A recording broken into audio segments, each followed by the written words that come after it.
Hello viewers समस्त जय जगन्नाथ। आज मु मो लाइफ रो best moment and best memories देखेबी गाइस आपनको। बेस्ट मेमोरीज कोन कहले आमे केते गुडी सांग 8 वर्ष होला आमे केबे भी देखाई नथिलु, तो सेति पई मो पई एटा बहुत ही स्पेशल मोमेंट। तो आमे समस्त प्लान करलो कि स्कूल को जागिना गुरुजी देखा करा बोलना, तो एमिति किछि हम गुरुजी के देखा करिलु। तापर एमिति किछि समस्त किछि पिला दिनर स्मृति को मने पकोथिलु।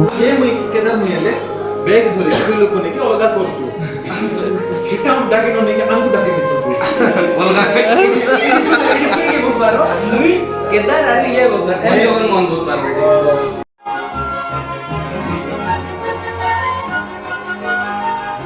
तापर एमिति किछि कुनी कुनी छुआ देखि हमर विस्मृति जाक बहुत मने पडुथिला। तापर आम पिला दिनर स्मृति को आवरी मधुर करिया कुनी कुनी भाई और भौणी मानक मध्य आम भी बसी पड़िलु। तापर सब सरला परे स्कूल रु बाहरला परे देखिबा भीष्म कोन कहूची तो आर भी मध्य मन दुख हो सारी मो कौन कहबी गाइस। तो जेते हेले मध्य से छोट बड़ समय को आमे मध्य आनी पारिबा नै, तो से स्मृति को नहीं कि हमको आगो को बढ़िया पड़िबो। Guys bye, take care, I love you.